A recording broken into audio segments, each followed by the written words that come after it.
لیے ساری نعمتیں ہیں، لیکن سرور کائنات کی ذات سے بڑی تو کوئی نعمت نہیں ہو سکتی، جو بدعت و منی ہے اس سے بڑی تو کوئی نعمت نہیں ہو سکتی، جو لحم کا لحمی داموں کا دمی کے مقام پہ فائدہ اس سے بڑی تو کوئی نعمت نہیں ہو سکتی، جو حسین منی وانا من حسین کے مقام پہ فائدہ اس سے بڑی تو کوئی نعمت نہیں ہوتی، اور جس طرح آپ نے کہا جو عالم آل محمد ہے اس سے بڑی اور کون سی نعمت ہوگی۔ میرے آقا نے ارشاد فرمایا کہ نبوت کا سلسلہ تو مجھ پہ ختم ہو گیا ہے، لیکن نبوت کی وراثت علماء کے ذریعے جاری رہے گی اور صبح قیامت تک جاری رہے گی۔ آج ہم اس کا تذکرہ کر رہے ہیں جسے بالجمہور امت عالم آل محمد کہا جاتا ہے، تو آپ سے بڑا تو پھر وارث بھی کوئی نہیں ہو سکتا میرے رسول صلی اللہ علیہ وسلم کے سارے سلسلے کا۔ میں عرض یہ کرنا چاہوں گا کہ جب ہم قرآن عزیز کا مطالعہ کرتے ہیں تو ایک اصطلاح ہمارے سامنے آتی ہے، وہ ہے شعائر اللہ، اللہ کی نشانیاں، آیات اللہ، اللہ کی نشانیاں، اللہ کی آیات، حرمات اللہ، مقدسات اسلامیہ کا تذکرہ ملتا ہے، جو ہستیاں بھی ہو سکتی ہیں،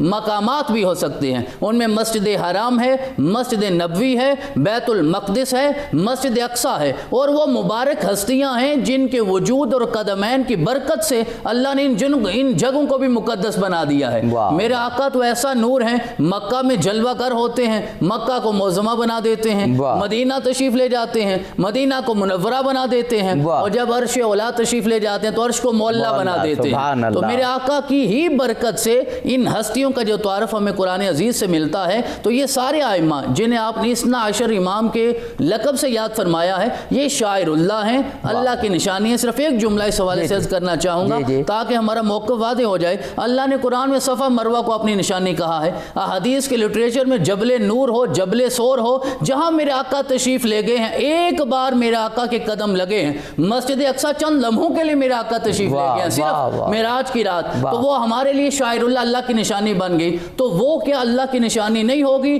جو صرف میرے آقا صلی اللہ علیہ وسلم کے جسد اطہر کا حصہ نہیں، نور مصطفیٰ ہیں، اور نور مصطفیٰ کا تسلسل ہے اور آج تک قائم ہے۔ اور آگے میں انشاءاللہ عرض کروں گا کہ امام فخر الدین رازی نے سورہ کوثر کی تفسیر میں یہ بتایا ہے کہ اہل بیت اطہار سے، ان ائمہ کرام سے بڑی اللہ کی کوئی اور نشانی نہیں۔ واہ، سبحان اللہ، سبحان اللہ۔ جناب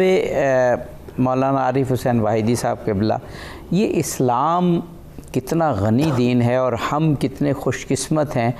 کہ ہماری تاریخ کے دامن میں ایسی ایسی ہستیاں موجود ہیں، ختم مرتبت کے بعد مولا کائنات سے لے کر امام حسن عسکری اور پھر امام زمانہ عجل اللہ تعالیٰ فرجہ شریف تک، کہ تاریخ میں ہمیں نہ کسی مذہب،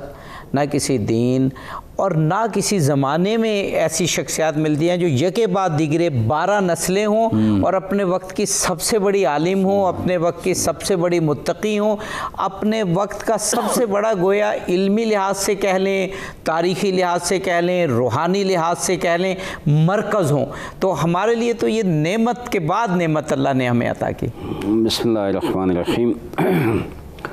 میں آج کی مبارک اور مقدس رات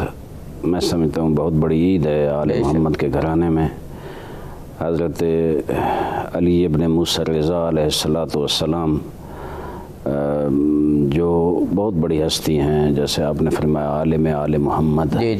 ان کا کردار، ان کی فضیلت، ان کی سیرت طیبہ کو دیکھا جائے تو میں سمجھتا ہوں دنیا کے لیے بہت بڑا نمونہ ہے اور بہت بڑی خدمت انہوں نے اپنی زندگی میں انجام دی ہے۔ میں اس خوشی میں سب امت مسلمہ کو، آپ سب کو، ساتھیوں کو، خصوصاً مولا امام زمان علیہ السلام کو مبارکباد پیش کرتا ہوں۔ اس کے بعد یہ عرض کروں کہ واقعاً یہ نعمت الہی ہے۔ انسان اگر سوچے کہ اللہ نے ہمیں کتنی نعمتوں سے نوازا ہے، لیکن سب سے بڑی نعمت ہمارے سامنے حضور اکرم صلی اللہ علیہ وآلہ وسلم، ڈاکٹر صاحب نے بہت خوبصورت بیان فرمایا ہے، اور ان کی آل پاک ہے۔ اور میں وہ پڑھتا ہوں، لوگ قیل و قال کرتے ہیں، لیکن وہ حدیث جو ہے کہ اولنا محمد، اوسطنا محمد، بل کلنا محمد، آخرنا محمد، اوسطنا محمد، بل کلنا محمد۔ میں سمجھتا ہوں یہ جتنی ہستیاں ہیں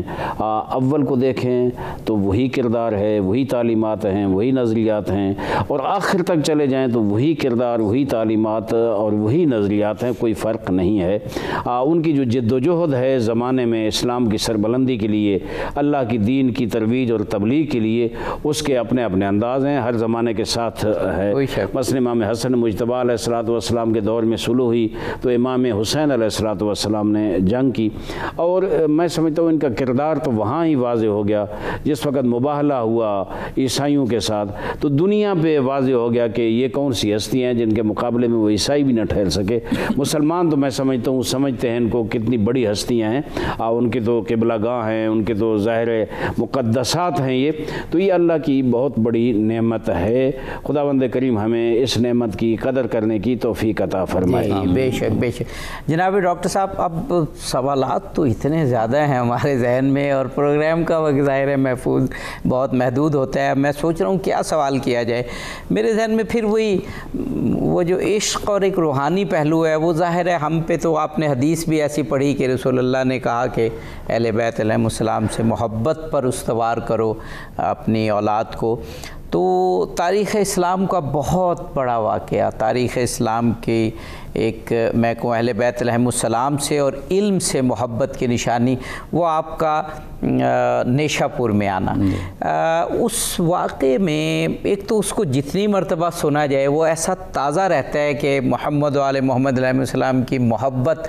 دل میں جاگزی ہو جاتی ہے۔ آپ کا استقبال امت مسلمہ کی بلا لحاظ فرقہ مکاتب، آپ سے محبت، آپ کا استقبال، پھر آپ کا علمی مقام، پھر آپ کی وہ حدیث بیان کرنا، پھر آپ سے وہ والہانہ پن، یہ میرا خیال ہے تاریخ اسلام کے واقعات میں جو جامع ترین واقعات ہیں ان میں سے ایک ہے۔ تو اسی کے ذریعے آپ پورے امت مسلمہ کو جو اہل بیت علیہ السلام، امام رضا علیہ السلام سے محبت ہے، وہ بیان فرما دیجیے۔ قبلہ، یہ جو خوبصورت سلسلہ امامت ہے، سلسلہ اہل بیت ہے، اس میں حضرت امام علی رضا جو ہیں وہ تیسرے علی ہیں۔ جی جی جی۔ پہلے علی مولا کائنات ہیں، دوسرے علی حضرت امام زین العابدین ہیں، علی ابن حسین ہونے۔ جی جی۔ حسین وہ ہیں جن کے اوپر بھی علی ہیں اور جن کے بعد بھی علی ہیں، وہ مابین علیین آ جاتے ہیں۔ اور پھر تیسرے علی جو ہیں وہ حضرت امام علی رضا ہیں۔ آپ کے القابات کا جب ہم مطالعہ کرتے ہیں تو ایک تو آپ نے ارشاد فرمایا الرضا، یہ بھی آپ کا لقب ہے، نام تو آپ کا علی ہے، اور وہ لقب یہ ہے کہ حضرت امام موسیٰ کاظم آپ کے والد محترم علیہ السلام، آپ ارشاد فرماتے ہیں کہ میں نے لوح محفوظ پہ یہ لکھا ہوا دیکھا۔ آپ نے لوح محفوظ، یہ وہ ہستی ہیں جنہیں میرا رب علم لدنی عطا فرماتا ہے، جن کی نگاہ کی طاقت لوح محفوظ تک چلی جاتی ہے۔ اب ان ہستیوں کو تسلیم کرنے کے سوا اور تو کوئی چارہ نہیں ہوتا۔ آپ نے ابتداً کہا نا کہ ائمہ کی حیثیت کیا ہے؟ آج اہل سنت کے ہاں 4 امام فقہی طور پہ مسلم ہیں۔ امام ابو حنیفہ ہیں، امام مالک ہیں، امام شافعی، امام احمد بن حنبل ہیں، اور امام ابو حنیفہ تو وہ ہیں کہ جو براہ راست حضرت امام جعفر صادق کے شاگرد ہیں، اور وہ کہتے ہیں اگر وہ 2 سال نہ ہوتے تو میں ختم ہو جاتا۔ ڈاکٹر صاحب، ہمیں ایک وقفہ لینا ہے، آپ نے خوبصورت واقعہ بھی بیان کرنا ہے، اور اسی کے تناظر میں آپ اس سے پہلے امام علی رضا علیہ السلام کا مقام اور القاب بیان فرما رہے ہیں۔ ہم جلد ہی واپس آتے ہیں۔ ناظرین، ایک چھوٹا سا وقفہ ہے اس روحانی اور خوبصورت پروگرام میں، ہم جلد ہی واپس آتے ہیں، ہمارے ساتھ رہیے۔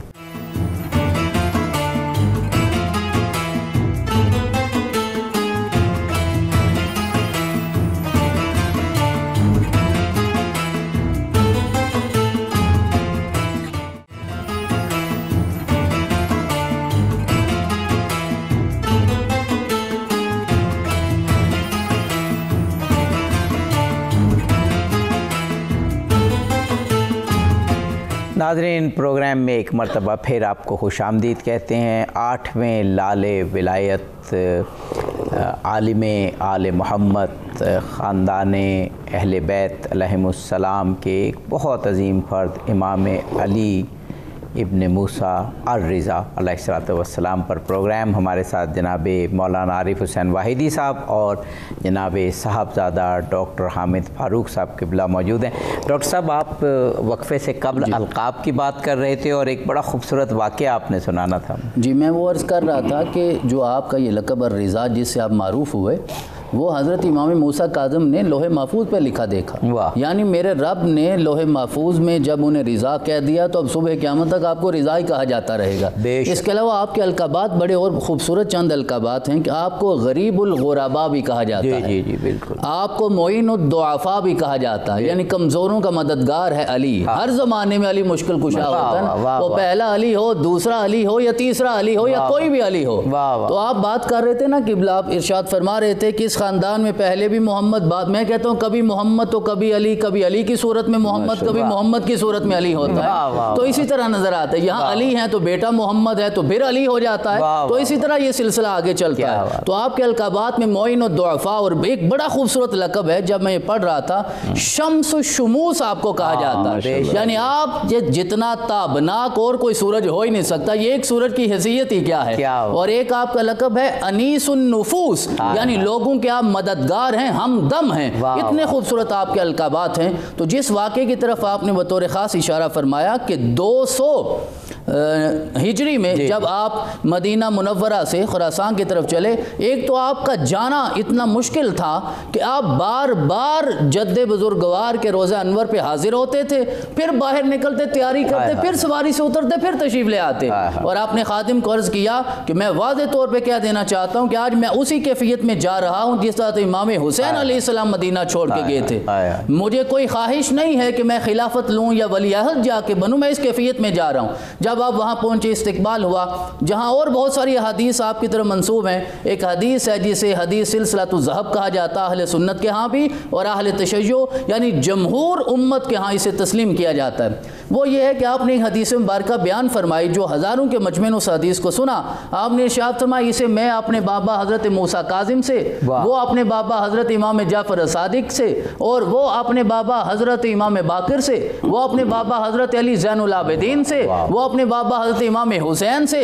اور وہ مولا کائنات سے۔ اور مولا کائنات نے جو لفظ بولے نا آگے کہ مولا کائنات کہتے ہیں میں کس سے بیان کر رہا ہوں، کہتے ہیں حدثنی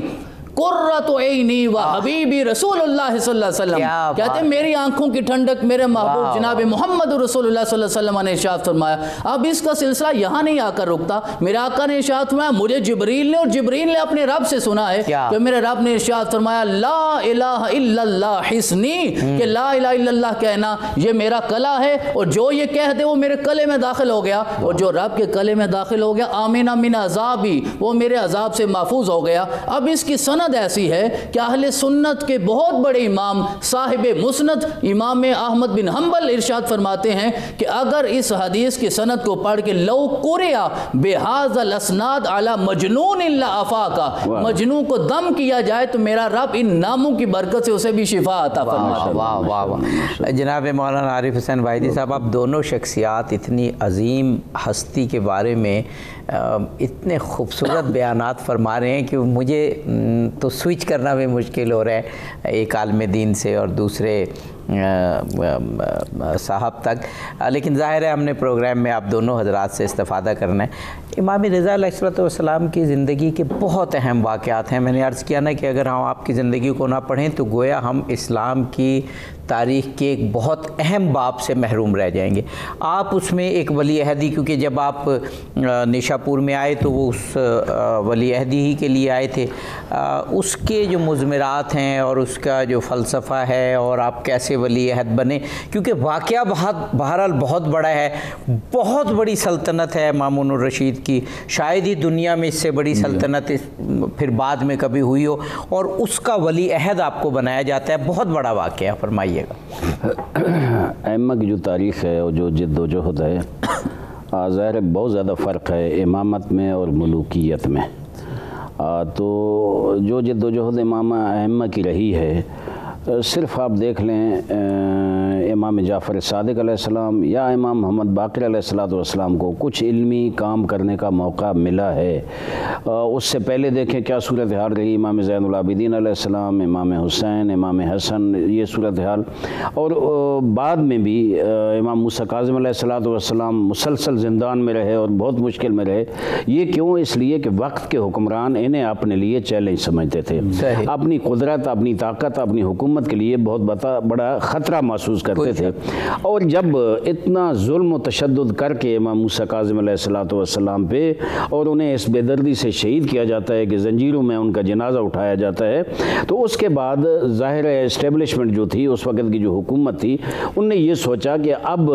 اگر ان کو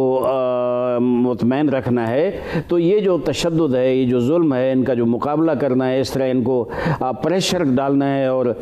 یہ تشدد کرنا ہے، اس سے ہٹ کر ہمیں کوئی اور طریقہ اختیار کرنا ہوگا، چونکہ اب لوگ بھی اس حد پہ پہنچ چکے ہیں جو ائمہ طاہرین پہ ظلم ہم کر رہے ہیں اس حد پہنچ چکے ہیں، اب لوگ بھی برداشت نہیں کرتے۔ تو مامون کی کچھ یہ تھا کہ وہ ایک تو علم دوست بھی تھا اور کچھ فہم و فراست میں باقی جو اس سے پہلے خلفاء بنی عباس گزرے تھے ان سے بہتر تھا، تو اس نے یہ سوچا کہ کیوں نہ میں امام رضا علیہ السلام جیسی علمی شخصیت کو میں اپنا ولی عہد بناؤں، اور اس طریقے وہ کنٹرول بھی رہیں گے، وہ جو اپنے جد امجد کی تعلیمات کو عام کر رہے ہیں۔ اور وہاں امام رضا علیہ السلام ایک گفتگو میں مامون کے ساتھ ارشاد فرماتے ہیں کہ میں ولایت عہدی پہ راضی نہیں تھا، میں تو مدینے میں جس وقت میں گلیوں میں باہر نکلتا تھا تو ہزاروں لوگ میرا استقبال کرتے اور مجھ پہ درود بھیجتے تھے، مجھے اس ولایت عہدی سے کیا، میں بالکل راضی نہیں تھا۔ اور جس وقت پیغام ملا مامون کا مدینہ میں امام کو، امام نے چند مرتبہ انکار کیا کہ میں نہیں جاتا، لیکن جس وقت اصرار ہوا، اور اس حد تک اصرار تاریخ میں ملتا ہے، اصرار ہوا کہ امام کو محسوس ہوا کہ اگر میں نہ گیا تو یہ مجھے گرفتار کر کے بھی لے جائیں گے، مامون کے سخت آرڈر تھے، اس وقت امام نے کچھ شرائط کے ساتھ ولایت عہدی کو قبول کیا۔ ان میں سے ایک شرط اہم یہ تھی کہ میں حکومت کے جو اقدامات ہیں ان میں میں شریک نہیں ہوں گا، حکمرانی کے جو اقدامات ہیں میں شریک نہیں ہوں گا۔ وہ سمجھتے تھے امام علیہ السلام کے ان کے جو احکام ہیں، ان کے جو ظلم ہیں، ان کے جو طریقہ کار ہے لوگ کے ساتھ، وہ میرے لیے قابل قبول نہیں ہے، لذا اگر میں ان میں شامل ہوں گا تو وہ میرا سہارا لیں گے اور اپنی حکومت مضبوط کریں گے۔ اس طرح امام بہت لمبی گفتگو ہے لیکن میں مختصر کر رہا ہوں، وقت بڑا مختصر ہے۔ امام علیہ السلام ان کے ساتھ روانہ ہوئے۔ یہاں پھر مامون کا حکم تھا کہ امام کو اس رستے سے لایا جائے جہاں رستے میں امام کے ماننے والے عاشقان محبان رستے میں موجود نہ ہوں، اس لیے کوفے کی بجائے بصرہ سے لایا گیا امام علیہ السلام کو، پھر احواز لایا گیا، پھر بیبہان لایا گیا، پھر ان مختلف علاقوں سے ہوتے ہوئے نیشہ پور ایک وہ جگہ ہے جو ناگزیر تھے کہ امام کو وہاں سے گزاریں، اور وہاں امام کے ماننے والوں کا بہت بڑا مرکز، ظاہر خراسان میں داخل ہو رہے تھے تو بہت بڑا علمی مرکز بھی تھا، اس کی ایک تاریخ ہے بڑی۔ ڈاکٹر صاحب نے بہت خوبصورت بیان فرمایا، حدیث سلسلۃ الذہب، حدیث سلسلۃ الذہب کو ایک تو اس لیے سلسلۃ الذہب کہتے ہیں، یعنی سونے کے ساتھ لکھنے کے قابل ہیں اس کے سارے راوی، کہ ہر دور میں اس کے اتنے راوی رہے ہیں آگے اس کا انکار ممکن نہیں ہے۔ اور وہ جو واقعہ ہوا ہے کہ امام علیہ السلام جس وقت اپنی سواری میں سوار ہوئے اور سواری چل پڑی، پردے نیچے ڈال دیے گئے، تو لوگوں نے کہا کہ ہم ہزاروں کی صورت میں جمع ہیں اور مولا آپ نے کوئی ایک حدیث بھی ارشاد نہیں فرمائی۔ مولا نے اس وقت اپنے اس سواری کے پردے ہٹائے اور چہرہ انور باہر نکالا اور یہ حدیث ارشاد فرمائی سلسلۃ الذہب جو ڈاکٹر صاحب نے بیان فرما دی۔ اس کے بعد پھر پردے ڈال دیے گئے، تو ڈال کے چند قدم چل کے پھر امام نے سواری کو رکوایا اور رکوا کہ یہ چیز مامون کی انتظامی کے لیے قابل قبول نہیں تھی، اور امام بھی ایک پیغام وہاں کے لوگوں کو دینا چاہتے تھے۔ آگے میں نے جو حدیث بیان کی ہے اس کی وضاحت اور آخری تتمہ امام نے ارشاد فرمایا کہ الا بشرطھا و شروطھا و انا من شروطھا، فرمایا یہ سب کچھ ہے، لا الہ الا اللہ حسنی، جو اس میں داخل ہو جائے گا وہ اللہ کے امان میں رہے گا، لیکن یہ ایسے نہیں ہے، یہ شرط و شروط کے ساتھ ہے۔ اور پھر اگر کسی کو شک ہو کہ وہ شرط و شروط کیا ہیں تو میں یہ بتا رہا ہوں وہ انا من شروطھا، یعنی اہل بیت کی محبت ان شروط سے ہے۔ پھر امام علیہ السلام جس وقت وہاں پہنچے اور جس انداز میں امام نے اپنی وہاں بھی بیٹھ کر حکومتی اقدامات میں شریک نہیں ہوئے، اپنے نانا، اپنے جد، اپنے بابا علی کی مکتب کی تعلیمات اور تبلیغات جاری رکھی، لوگوں کا ہجوم تھا، آخر مامون کو مجبوراً روکنا پڑا اور ایک آدمی کو معین کرنا پڑا کہ لوگ امام رضا علیہ السلام سے ملنے نہ آئیں۔ یہ بڑی تفصیل ہے انشاءاللہ پھر جی ہمارے انشاءاللہ اور پروگرامز بھی ہوں گے اور ہم ان کو ضرور، لیکن ابھی ہمارے پاس وقت ہے چند کویسچنز کا۔ ڈاکٹر صاحب اب پہلو تو بہت سے ہیں لیکن ایک پہلو میں چاہ رہا ہوں کہ اس کی بھی وضاحت ہو جائے کہ رسول اللہ ختم مرتبت محمد مصطفیٰ صلی اللہ علیہ وآلہ وسلم کی عظیم الشان حکومت مدینہ میں، اس کے بعد خلافت راشدہ بھی سادگی کے ساتھ حکومت کرنے کا ایک جس کو کہ یہ حسن انتظام، اور پھر حضرت علی علیہ السلام کے دور میں تو عدل اور سادگی اور حسن عمل، حسن انتظام اپنے عروج پہ پہنچ گیا۔ لیکن اس کے بعد جو پھر ہوا تو یہ کہا گیا کہ وقت بدل گیا ہے اور مملکت پھیل گئی ہے، اور وہ جو کیسر و کسرہ کی چیزیں واپس آئیں۔ امام نے سادگی سے ولی عہدی گزار کے پھر بتایا کہ نہیں، ایسا نہیں ہے، وہی وقت اور اسی طریقے سے اسلام کا اسلوب حکومت اب بھی سادگی اور اسی حسن انتظام کے ساتھ چل رہا ہے۔ میں اس سے پہلے یہ گزارش کرنا چاہوں گا کہ اگر ہم اہل سنت کے معتبر کتب کا مطالعہ کریں تو بہت سارے ائمہ اہل سنت نے جو خاص محبت کا اظہار حضرت امام کے ساتھ کیا ہے، اگر آج کی مجلس میں ہم وہ ذکر نہ کریں تو شاید ادھوری رہ جائے۔ تو میں آغاز اس سے کرنا چاہوں گا کہ آپ کے خاص خلیفہ ہیں جن کا نام ہے حضرت معروف کرخی۔ آپ کے پاس کوئی بھی سوال کرنے کے لیے بندہ آتا اور کوئی بھی زمانے کے علم کا سوال ہوتا تو جواب دے دیتے۔ کسی نے ایک دن عرض کیا حضرت آخر اس کا راز کیا ہے کہ کوئی بھی سوال ہو تو آپ جواب دے دیتے ہیں؟ آپ نے سر انور سے دستار اتاری اور دستار میں پاپوش تھا حضرت امام علی الرضا کا، کہتے ہیں اس پاپوش کی برکت سے اللہ مجھے یہ فضائل عطا فرماتے ہیں، یہ برکتیں عطا فرماتے ہیں۔ ایک ایسی یاد دلا دی، ہم عراق میں گئے تھے تو ہم ان کے یعنی روزے پہ ہماری حاضری ہوئی تھی حضرت معروف کرخی کے، کیا شان ہے ان کی بھی۔ جی تو اس کا مطلب یہ ہوا کہ آپ کی ذات کے ساتھ ساری امت اس طرح محبت کرتی ہے کہ ایک عباسی شاعر گزرا ہے، ابو النواس اس کا نام تھا۔ تو ابو النواس کو کسی نے کہا تو نے اور تو بہت سارے شعر اور بہت سارے واقعات کی طرف اشارہ کیا ہے لیکن امام کی طرف کبھی کوئی شعر منسوب نہیں کیا۔ تو اس نے ایک شعر اس موقع پہ کہا اور اس نے اظہار کیا، کہتا جب مجھ پہ یہ اعتراض ہوا کہ امام کی شان تو بیان نہیں کرتا تو کہتا کل تو لا استطیع مدح امام،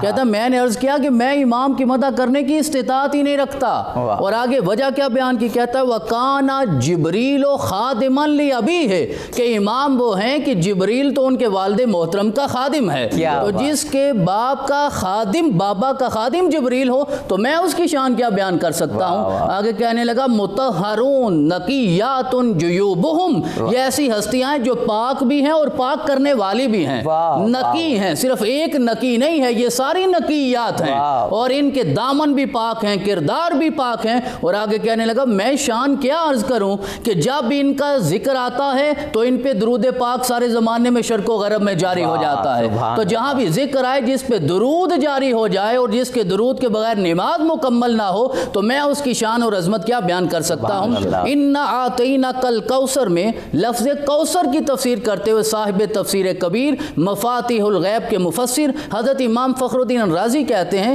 کہ جہاں کوثر کے اور بہت سارے معنی ہیں ان میں سے ایک کوثر کا معنی سرور کائنات علیہ تحیت و ثنا کی اولاد مبارکہ ہے، آپ کی اولاد ہے اور اللہ نے آپ کو اولاد اتنی کثرت سے بیان فرمائی ہے۔ اگر وقت ہے تو میں عرض کروں وقفے کے بعد آ کے پھر آپ گفتگو جاری رکھیے گا۔ ناظرین، حضرت امام رضا علیہ السلام کی عظیم الشان شخصیت پر بہت ہی خوبصورت پروگرام جاری ہے، ہمارے ساتھ رہیے، ہم جلدی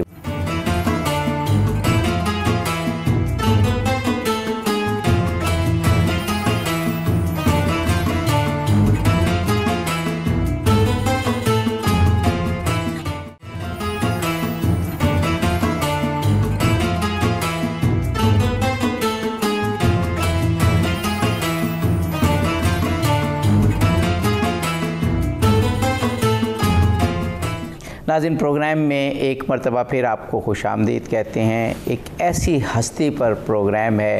کہ ان کو وجہ تخلیق کائنات یعنی ختمی مرتبہ محمد مصطفیٰ صلی اللہ علیہ وآلہ وسلم کی اہل بیت کہتے ہیں، عالم آل محمد کہتے ہیں، یعنی امام رضا علیہ السلام، جناب عارف حسین واحدی صاحب اور جناب صاحبزادہ ڈاکٹر حامد فاروق صاحب قبلہ، دونوں شخصیات ہمارے ساتھ موجود ہیں۔ ڈاکٹر صاحب، وقفے سے قبل جو آپ بات کر رہے تھے میں چاہ رہا ہوں قبلہ میں عرض کر رہا ہوں کہ یہ امام فخر الدین رازی کے الفاظ ہیں جو آپ نے سورۃ الکوثر کی تفسیر میں لکھا ہے۔ وہ کہتے ہیں کوثر سے مراد سرور کائنات کی اولاد ہے اور اللہ نے اتنی اولاد عطا فرمائی، اتنی اولاد، اور پھر تبصرہ کرتے ہوئے اپنے جملے لکھتے ہیں، کہتے ہیں فنظر کبھی غور تو کرو، کم قتل من اہل البیت، کیا اہل بیت میں سے کتنے لوگوں کو شہید کیا گیا؟ کتنے لوگوں کو؟ مولا پاک بھی شہید ہوئے، امام حسن شہید ہوئے، امام حسین، سارے ائمہ، حضرت امام علی رضا تک سارے شہید ہوئے، آپ کے بعد بھی شہادتوں کا سلسلہ جاری رہا۔ کہتے ہیں فانظر کم قتل من اہل البیت، لیکن اس کے باوجود ثم العالم والدنیا ممتلئ منہم، اس کے باوجود بھی دنیا تو سادات سے بھری ہوئی ہے۔ کتنے ائمہ کو شہید کر دیا گیا، پھر بھی آپ کو سارے ائمہ کی شہادت کے بعد بھی ہر طرف سادات نظر آتے ہیں، اور آپ کے جو مخالفین آپ کو شہید کرنے والے تھے، چاہے بنو امیہ میں سے ہوں یا بنو عباس میں سے، ان کا تو نام و نشان ہی ختم ہو گیا، ان میں سے تو کوئی باقی نہیں بچا۔ پھر کہتے ہیں ذرا غور کرو، اللہ نے اولاد بھی دی، کثرت بھی عطا فرمائی، اور پھر کیسی اولاد عطا فرمائی؟ ثم انظر کم کان منہم العلماء والاکابر کالباقر والصادق والکاظم والرضا، کہ اللہ نے اولاد بھی دی تو امام باقر جیسی عطا فرمائی، امام صادق جیسی عطا فرمائی، امام کاظم جیسی عطا فرمائی، اور امام الرضا جیسی عطا فرمائی۔ تو میں یہ عرض کرنا چاہ رہا تھا کہ اہل سنت کے ائمہ بھی اسی طرح محبت کرتے ہیں جس طرح کے سارے باقی کرتے ہیں۔ اور آخری ایک جملہ، حضرت امام حاکم جو ہیں وہ اس حدیث مبارکہ کو روایت کرتے ہیں جو منسوب ہے آپ کی طرف، حضرت امام رضا کی طرف، کہ امام رضا کہتے ہیں کہ من زارنی علی بعد داری، کہ جس نے دور سے بھی میری طرف محبت کا اظہار کیا یا لمبا سفر کر کے میری بارگاہ میں حاضر ہوا، کہتے ہیں اتیتہ یوم القیامت فی ثلاث مواطن، تو میرا وعدہ ہے جو میری قبر کی زیارت کرے گا میں حشر والے دن 3 مقامات پہ اس کا ساتھ دوں گا۔ ایک تو جب نامہ مال تقسیم ہوں گے تو علی الرضا ساتھ ہوں گے، جب حوض کوثر پہ جاؤ گے علی الرضا ساتھ ہوں گے، جب پل صراط سے گزرو گے تو علی الرضا تمہارے ساتھ ہوں گے۔ سبحان اللہ، سبحان اللہ، سبحان اللہ۔ جناب مولانا عارف حسین واحدی صاحب، امام رضا علیہ السلام کی شخصیت کا ایک پہلو اگر بیان نہ کیا جائے تو اسلام کی تاریخ اور خاص طور پر علمی تاریخ مکمل نہیں ہوگی۔ مکمل کیا، میں تو کہوں نہ شروع ہوگا نہ اختتام ہوگا نہ درمیان ہوگا، کہ آپ کے وقت میں بہت سارے علوم، کیونکہ عباسی سلطنت بہت پھیل رہی تھی، بہت سارے علوم ایران سے، یونان سے اور دیگر علاقوں سے آ رہے تھے، اور خلط ملط ہو رہا تھا، یعنی اسلامی احکام اور دوسرے۔ اگر آپ کی شخصیت نہ ہوتی اور وہ مناظرے اس وقت مختلف علماء سے نہ ہوتے، اور دربار میں آ کے آپ کو دوسرے مذاہب کے علماء کے ساتھ مناظرے کر کے اور اسلام کی چیزوں کی کلیئرٹی نہ آپ کرتے، تو آج شاید علم اس طریقے سے ہمارے پاس نہ ہوتا جیسے اسلام کا ہے۔ وہ پہلو ضرور آپ بیان کیجیے گا۔ مامون کے دور میں خصوصاً، جیسے میں نے عرض کیا کہ اس کو علمی مناظروں سے اور اس سے بہت دلچسپی تھی، اور پھر کچھ یہ جو درمیان میں تھا بنی عباس اور بنی ہاشم کے درمیان ایک اندر جو حسد وہ چلتا تھا، وہ امام علیہ السلام کو اپنے دربار میں کئی دفعہ مختلف مناظروں کے لیے طلب کرتا تھا۔ امام کے جو مناظرے ہیں، توحید کے بارے میں مناظرے ہیں، امامت کے بارے میں مناظرے ہیں، جاسلیق کے ساتھ جو مناظرے ہیں، معروف مناظرے ہیں بڑے، اور امام نے ہر جگہ جتنے بڑے عالم مقابلے میں آئے ان کو شکست دی۔ بالکل۔ تو اس میں ظاہر ہے کچھ ایسا بھی ہوا کہ مامون ڈسٹرب ہوا تھوڑا سا ایک دفعہ، تو اس نے ایک دفعہ یہ واقع ہے کہ ایک دفعہ اس نے فیصلہ کیا کہ دربار میں سب علماء موجود ہیں، جس وقت آج امام آئے تو ان کی جو ابوہت علمی ہے اور ان کا جو وقار ہے اور جو فضیلت ہے اور ایک عظمت ہے، اس کو توڑنے کے لیے یہ کیا کہ آج ان کے استقبال کے لیے کوئی اٹھے نہیں۔ تو جو ہی امام علیہ السلام اندر آئے، لیکن بے اختیار آل محمد کے اس چاند کو، اس نور کو دیکھ کے سب کھڑے ہو گئے، اور مامون بھی کھڑا ہو گیا، اسے کھڑا ہو گیا ان کے استقبال۔ ایک دفعہ یہ ہوا اسی مناظرے کے دوران، جیسے درباروں میں ہوتے تھے مسخرے جو کرتے تھے، اور وہ ہوتے، وہ ایک کوئی جادوگر تھا، اس نے مسخرہ کیا امام علیہ السلام توہین کے انداز میں۔ تو سامنے مامون کے دربار میں ایک دیوار پہ ایک شیر کی تصویر بنی ہوئی تھی، امام علیہ السلام نے اس طرح اشارہ کیا اس کی طرف، تو دیکھا کہ اس تصویر میں وہ شیر کی رگوں میں خون دوڑنے دوڑنے لگا اور اچانک وہ شیر بن کے زمین پہ آ گیا اور وہ جو دو آدمی تھے جو مسخرہ کر رہے تھے ان کو نگل گیا. مامون خوفزدہ ہو گیا, کھڑا ہو گیا اٹھ کر کے, مولا یہ میرا آدمی وہ کھا گیا, اور پھر واپس جا کے تصویر بن گیا. تو اس نے کہا مولا آپ مہربانی کریں میرا آدمی واپس کر دیں. کیا خوبصورت جواب تھا قرآن سے مولا کا. مولا نے فرمایا اگر حضرت موسیٰ کا جو عصا اژدہا بن کے ان جادوگروں کے جادو کو نگل گیا تھا, اگر انہوں نے واپس پھینکے تھے وہ تو میں بھی اس کہوں گا یہ واپس پھینک دے, اگر انہوں نے واپس نہیں پھینکے تو یہ بھی واپس نہیں پھینک. یعنی ہر حوالے سے, علمی حوالے سے, عملی حوالے سے اتنا بڑا کردار ادا کیا. اچھا ایک اور میں آپ کو بتاؤں, ولایت عہدی کے حوالے سے یہ جو کہتا تھا مامون کہ امام میرے ولی عہد ہے, اور لوگوں میں تبلیغ ترویج کرتا تھا کہ میری اتنی بڑی حکومت کے امام رضا جیسی ہستی میری ولی عہد ہے میرے. تو ایک دفعہ اس کو وزراء نے یہ مشورہ دیا کہ لوگوں میں امام کی بڑی محبت ہے. 2001 کا مسئلہ واقعہ ہے یہ. اس نے کہا کہ امام کو کہو کہ وہ آج عید کا خطبہ دیں, نماز عید پڑھائیں. اچھا تو وہ بڑا خوش ہوا کہ امام عید پڑھائیں گے, ہم ساتھ ہوں گے, امام نے ہمارے خلاف تو کوئی بات نہیں کرنی,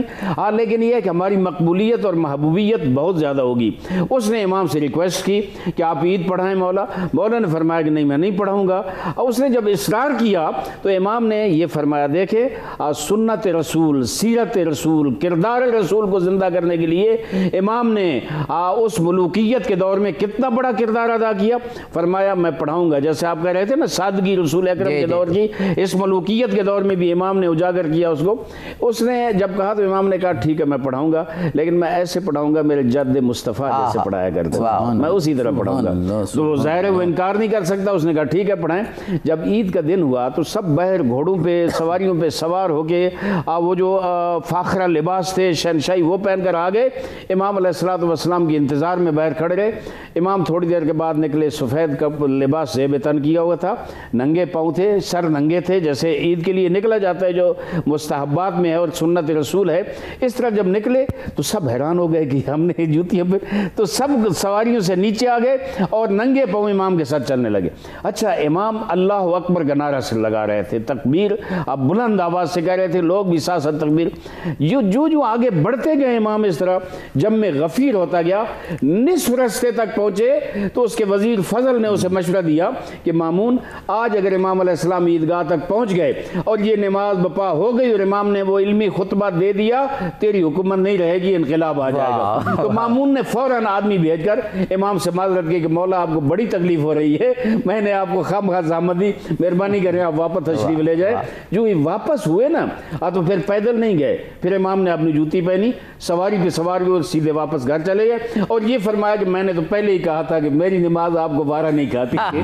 واہ. اچھا ہمارے پاس اب 4-5 منٹ رہتے ہیں. میں آپ دونوں شخصیات سے یہ پوچھنا چاہوں گا. ڈاکٹر صاحب پہلے آپ سے, ابھی آپ نے امام فخر الدین رازی کا وہ خوبصورت ایک اقتباس پیش کیا کہ امت مسلمہ کے پاس حضرت امام باقر علیہ السلام, امام جعفر صادق علیہ السلام, امام موسیٰ کاظم علیہ السلام, امام رضا علیہ السلام ایسی شخصیات موجود ہیں جن پر سب کا اتفاق ہے. تو یہ امت مسلمہ میں یہ افتراق کیوں؟ جب ایسی ہستیاں موجود ہیں ان پہ اتفاق کریں, ان کے علم سے استفادہ کریں, اور آج بھی یہ جو اتحاد کا اور جو تمام مکاتب ہیں ان کے قریب آنے کا عمل جاری رہ سکتا ہے. ہاں ظاہر ہے کہ ہر شخص سوچتا ہے, عمل کرتا ہے, انسانی فطرت میں تنوع ہے, تو یہ تو کوئی بھی نہیں کہتا سب مرج ہو جائیں, لیکن اتفاق اتحاد کر کے ان شخصیات کی محبت میں سمت تو اپنی ایک کر لیں. جی قبلہ آپ نے درست فرمایا ہے, اور یہ ہستیاں شاعر اللہ بھی ہیں اور حبل اللہ بھی ہیں. وَاعْتَصِمُوا بِحَبْلِ اللَّهِ جَمِيعًا وَلَا تَفَرَّقُوا. تو جب تک ہم ان کی تعلیمات کو نہیں سمجھیں گے, قریب نہیں ہوں گے, اخلاقی تعلیمات کیا ہیں, سیرت کے کون سے پہلو ہیں, جب تک ہم انہیں سمجھیں گے نہیں تو پھر ظاہری سی بات ہے عمل کرنا ممکن نہیں ہوگا. اور میرے آقا صلی اللہ علیہ وسلم نے اسی لیے تو ارشاد فرمایا نا کہ یہ نہیں کہ عمر 60 سال ہوگی تو پھر اہل بیت کی محبت پیدا کرو یا 100 سال ہوگی. اَدِّبُوا اولادکم,